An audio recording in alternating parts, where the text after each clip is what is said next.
Hello students, Hindi साहित्य संगम के इस यूट्यूब चैनल पर आप सभी का बहुत बहुत स्वागत है।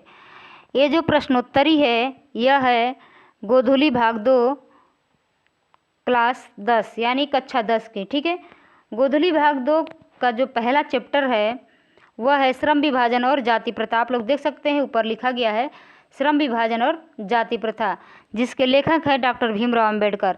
और यह जो रचना है यह निबंध है उनकी। ठीक है, तो इससे संबंधित जितने भी प्रश्न दिए गए हैं पुस्तक में उन प्रश्नों के उत्तर हम लोग आज पढ़ने वाले हैं।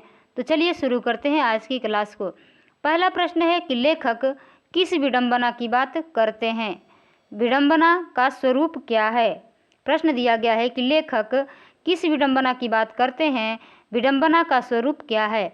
उत्तर होगा कि लेखक भीमराव अंबेडकर जी विडंबना की बात करते हुए कहते हैं कि इस युग में जातिवाद के पोषकों की कमी नहीं है, जिसका स्वरूप है कि जाति प्रथा श्रम विभाजन के साथ साथ श्रमिक विभाजन का भी रूप ले रखा है, जो अस्वाभाविक है। उनका कहना है कि वह इस बात पे ज़्यादा जोर दे रहे हैं कि इस युग में जातिवाद के पोषकों की कमी नहीं है, अक्सर जातिवाद की बात करते रहते हैं, और जिनका स्वरूप है कि जाति प्रथा श्रम विभाजन के साथ साथ श्रमिक विभाजन का भी रूप ले लेता है। प्रश्न नंबर 2 है कि जातिवाद के पोषक उसके पक्ष में क्या तर्क देते हैं? इसका उत्तर होगा कि जातिवाद के पोषकों का तर्क है कि आधुनिक सभ्य समाज, आप लोग देख सकते हैं, आधुनिक सभ्य समाज कार्यकुशलता के लिए श्रम विभाजन आवश्यक मानता है और जाति प्रथा श्रम विभाजन का ही रूप है, इसलिए इसमें कोई बुराई नहीं है। प्रश्न नंबर 3 है जातिवाद के पक्ष में दिए गए तर्कों पर लेखक की प्रमुख आपत्तियां क्या है?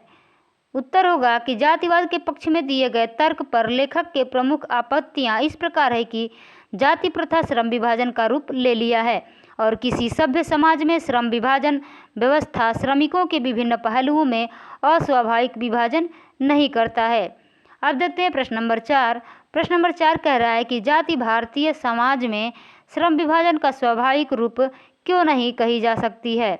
उत्तर होगा कि भारतीय समाज में जातिवाद के आधार पर श्रम विभाजन और अस्वाभाविक है, क्योंकि जातिगत श्रम विभाजन श्रमिकों की रुचि अथवा कार्यकुशलता के आधार पर नहीं होता, बल्कि माता के गर्भ में ही श्रम विभाजन कर दिया जाता है, जो व्यवस्था अरुचिपूर्ण होने के कारण गरीबी और अकर्मण्यता को बढ़ाने वाला है। अब देखते हैं प्रश्न नंबर 5। प्रश्न नंबर 5 कह रहा है कि जाति प्रथा भारत में बेरोजगारी का एक प्रमुख और प्रत्यक्ष कारण कैसे बनी हुई है? उत्तर होगा कि जाति प्रथा भारत में बेरोजगारी का एक प्रमुख और प्रत्यक्ष कारण है, क्योंकि भारतीय समाज में श्रम विभाजन का आधार जाति है। चाहे श्रमिक कार्य कुशल हो या नहीं, उस कार्य में रुचि रखता हो या नहीं, इस प्रकार हम कह सकते हैं कि जब श्रमिकों कार्य करने में दिल लगे ना दिमाग, तो कोई कार्य कुशलतापूर्वक कैसे प्राप्त कर सकता है? यही कारण है कि भारत में जाति प्रथा बेरोजगारी का प्रत्यक्ष और प्रमुख कारण बना हुआ है। अब देखते हैं अगला प्रश्न, प्रश्न नंबर 6। प्रश्न नंबर 6 है लेखक आज के उद्योगों में गरीबी और उत्पीड़न से भी बड़ी समस्या किसे मानते हैं? यहाँ मिस्टेक हो गया है, किसे मानते हैं और क्यों? उत्तर हुआ कि लेखक भीमराव अंबेडकर आज के उद्योगों में गरीबी और उत्पीड़न से भी बड़ी समस्या लोगों का निर्धारित कार्य को मानते हैं, क्योंकि अरुचि और विवशतावश मनुष्य काम को टालने लगता है और कम काम करने के लिए प्रेरित हो जाता है। ऐसी स्थिति में जहां काम करने में न दिल लगे न दिमाग, तो कोई कुशलता कैसे प्राप्त कर सकता है?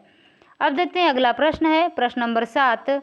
प्रश्न नंबर 7 यह है कि लेखक ने पाठ के किन पहलुओं में जाति प्रथा को एक हानिकारक प्रथा के रूप में दिखाया है?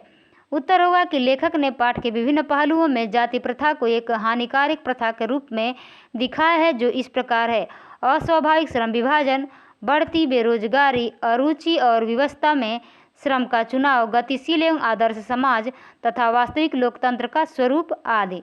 ठीक है, अब बढ़ते हैं अगले प्रश्न की तरफ। प्रश्न है 8वां, सच्चे लोकतंत्र की स्थापना के लिए लेखक ने किन विशेषताओं को आवश्यक माना है?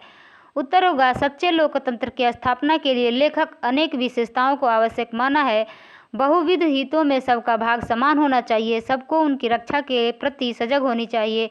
तात्पर्य है कि हमें समाज में दूध और पानी के मिश्रण की तरह भाईचारे की भावना होनी चाहिए। हमें साथियों के प्रति श्रद्धा और सम्मान होनी चाहिए। यहाँ क्वेश्चन मार्क नहीं रहेगा, ठीक है। प्रश्न नंबर 9 है कि श्रम विभाजन और जाति प्रथा पाठ का सारांश लिखें। इसको या तो अपने मन से आप लोग लिख सकते हैं या यहाँ पर दिया गया है कि श्रम विभाजन और जाति प्रथा का सारांश आखिर है क्या, इसमें लेखक ने क्या कहने की कोशिश की है। उत्तर होगा कि आज के युग में भी जाति प्रथा की वकालत सबसे बड़ी विडंबना है। ये लोग तर्क देते हैं कि जाति प्रथा श्रम विभाजन का ही एक रूप है। ऐसे लोग भूल जाते हैं कि श्रम विभाजन श्रमिक विभाजन नहीं है। श्रम विभाजन निसंदेह आधुनिक युग की आवश्यकता है, श्रमिक विभाजन नहीं। जाति प्रथा श्रमिकों का अस्वाभाविक विभाजन और इनमें ऊंच नीच का भेद करती है। वस्तुतः जाति प्रथा को श्रम विभाजन नहीं माना जा सकता, क्योंकि श्रम विभाजन मनुष्य की रुचि पर होता है, जबकि जाति प्रथा मनुष्य पर जन्मना पेशा थोप देती है। मनुष्य की रुचि और रुचि इसमें कोई मायने नहीं रखती। ऐसी हालत में व्यक्ति अपना काम टालू ढंग से करता है, न कुशलता आती है, न श्रेष्ठ उत्पादन होता है। चूँकि व्यवसाय में ऊंच नीच होता रहता है, अतः जरूरी है पेशा बदलने का विकल्प। चूँकि इस जाति प्रथा में पेशा बदलने की गुंजाइश नहीं है। इस तरह से हम लोगों ने जितने भी प्रश्न दिए गए थे उन प्रश्नों के उत्तर हम लोगों ने देख लिया है। तो ये बहुत ही इम्पोर्टेंट क्लास थी, इसको आप लोग लिख लीजिएगा और मिलते हैं अगले क्लास में एक नए चैप्टर के साथ। तब तक के लिए धन्यवाद।